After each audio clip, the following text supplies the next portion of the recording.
Let's look at one example first with back as some small calculation. Consider vessel mass is 10,000 tons.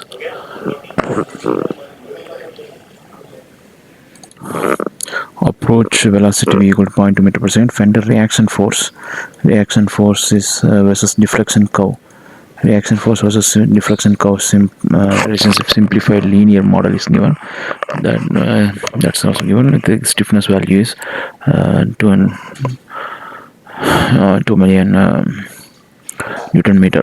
Okay, Newton per meter. Calculate the kinetic energy of the vessel. We know kinetic energy of the vessel, but we need to add the added mass effect also. But consider that is a one for simplification. So this is kinetic energy of the vessel. Calculate the required fender deflection to absorb this energy.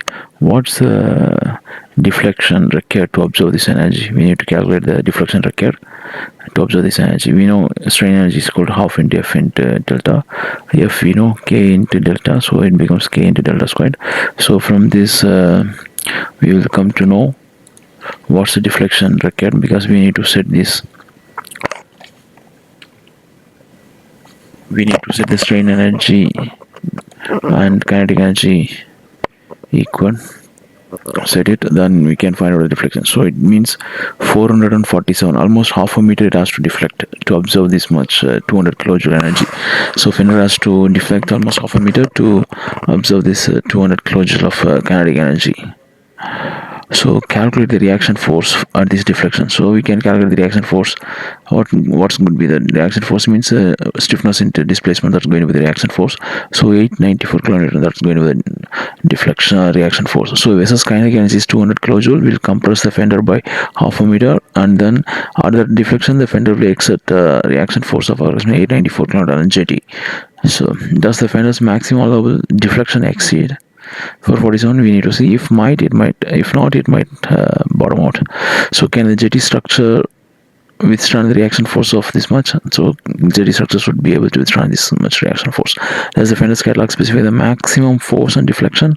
We have to see the fender's catalog maximum force and deflection. This is going to be the linear simplified linear fender relationship between the force and deflection. The fender has a linear relationship between the force and deflection. That's the simplified example. We will see one more example with the non-linear fender. So same vessel mass 8,000 and approach velocity is increased. Force deflection curve from fender we can see it's going to be it's not going to be the linear one, it's going to be the non-linear one. So 0 0, this is the deflection value and this is the force value. Say 0 0 and deflection of 100, force is 150. Deflection of 200, force is how much is going to be? The force is 320, and deflection of 300, force is 520, and force is 400, deflection is 760, and force is 500, deflection is 1050. So it's going to be the non-linear relationship. Okay, the fender is non-linear fender. So calculate the kinetic energy of the vessel. That we can calculate half mv squared, and then calculate the strain energy observed with the fender for different deflections. So we need to calculate the strain energy of the fender. Since the fender is non-linear, strain energy area is the area under the force deflection curve. We know the area under this force deflection curve. We need to calculate that's going to be the strain energy of this fender. So we approximate this by trapezoidal integration between these points. 0 to 100 mm deflection, force is 150. So average force is average force into distance we can calculate. So average force will be 0 to 150, that's into 100 mm displacement. Another next 100 mm displacement, average force is this value. So this is the average force in distance, so we can calculate for all the segments. So convert the energy units, find the deflection where the strain energy equal to kinetic energy. So we can this is the unit kilonewton mm, right? So that you have to convert into Newton meter, so we can get the joule. So we can get its joule value, then calculate the cumulative strain energy at each deflection. So cumulative strain energy at each deflection is this every deflection, these are the cumulative. So total strain energy is this much. Kinetic energy we know, and strain energy is this much. So strain energy is slightly less than the kinetic energy. So fender can absorb nearly all the vessel's kinetic energy at about 500 mm compression. It's almost near to this, right? So it can absorb almost all the kinetic energy at about 500 mm deflection. So reaction force at 500 mm is 1050. If the maximum allowable deflection is 500 and maximum force capacity is greater than this, this fender is adequate. If not, reconsider the fender choice or reduce the vessel velocity. So nonlinear force deflection requires integration of force over deflection or strain energy. Use Mendel's detailed curves for accurate design. Always compare observed strain energy to kinetic energy. So alright team, we have got a vessel of mass 8000 tons. Approach speed is this much. Who can tell me the kinetic energy? This is the kinetic energy and perfect. Now here's a catch. Our fender is non-linear, right? See the force deflection curve, force deflection points from the fender. See the fender forces does not increase evenly with the deflection. The fender force curve does not increase evenly with deflection that we have seen, right? It's not evenly increasing with this one. So exactly the more, that means the stiffness changes as the fender compresses. As long as the fender compresses, the stiffness changes. How does that affect the energy absorption? How does that energy affect energy? We can't just use one simple 0.5 k half into k into delta. That simply we cannot use this one because deflection is changing. The stiffness is changing for each deflection. So what do we use then? Then integration we can use it. The strain energy is the area under this deflection curve. Strain energy is nothing but this area under this deflection curve, force deflection curve. This is the area, right? This green color is the area. So this is the strain energy. So this is the deflection in horizontal axis, force in the so we can get this area under this curve. That's going to be the strain energy. Okay, but how do we calculate from that discrete points? We can use discrete point. We know the values like this, right? At each deflection, what is this value? At each deflection, what is the value we know? So we can take this as a trapezoidal area, and this also trapezoidal area. That means average of the force, and then deflection is 100. This is deflection is 100. So force average we can take it. So force average into this value become the area under this curve. Average force between the 2 points, deflection interval. So between 0 and 100 mm, average force is 75 times 100 mm. So it becomes, this is 7,100 joule. Spot on. Keep going for each segment. So at 500 mm, total strain energy adds up to this much, but our kinetic vessel is this much. So we are short by 20,500 joules. We are short by 20,500 joules.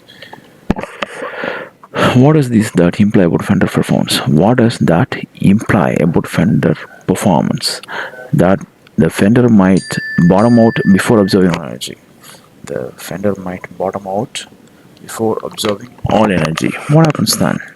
Vessel's kinetic energy transfers through the platform structure. Or is covered image? Yes. So what can we do to fix this?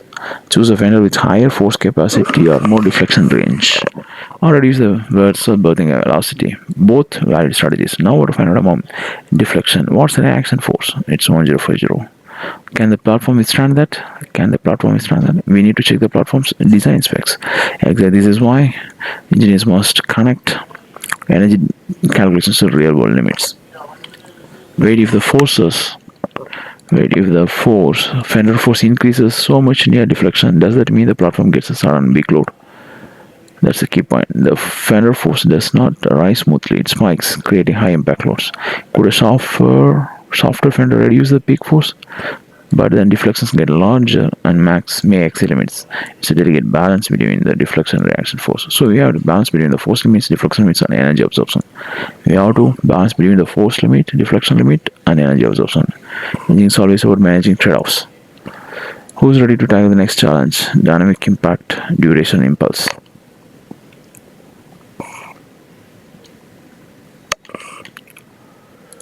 Alright, now that we understand the energy absorption, let's dig into the time factor, impact, duration, and impulse. Who can tell me what an impulse is? Impulse is a force applied over a period of time. Impulse is the force applied over a period of time. Mathematically, impulse is integration of force applied over a period of time. That's the area under the force time curve. This is the time and this is the force. So area under the force time curve. How does that relate to the vessel? The impulse equal to the change in momentum, mass into change in velocity. So if the vessel slows down from velocity v to 0, impulse equals to mv. That means the longer the impact duration, smaller the average force. So longer the impact duration, smaller the average force. So it means like time period and force. If the force duration is very small, then there will be a high peak force. If the force impact duration is more, the same area it will be spread out. So what happens? The peak force it goes down. So if the impact duration is more, peak force comes down. If impact duration is less, there will be a spike in force. Why is that important for the Faraday sign? Because fender that deforms more slowly reduce the peak forces. Fender that deforms more slowly, that reduces the peak force.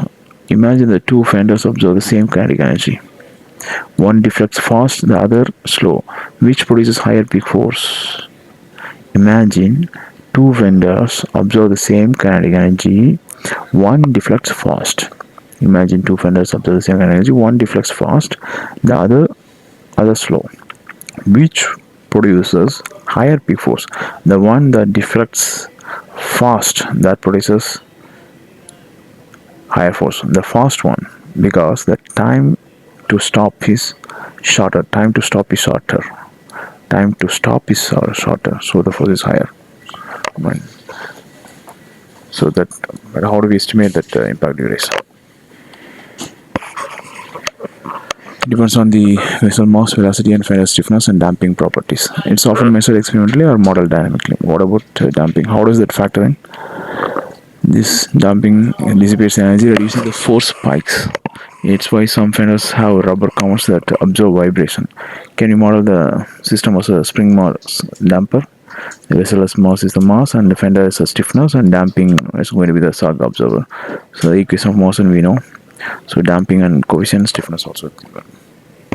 So we can analyze for the displacement, velocity, and force over time. So that's a question to you. Imagine two fenders observe the same kinetic energy. One deflects fast, the other one slow. Which produces higher peak force? Can you tell me? The fast one, because the time to stop is shorter, so force is higher. The area under this force time curve, that's the important thing, because the area under the force curve is nothing but impulse. For the same impulse, if the time duration is more, means your peak force is less.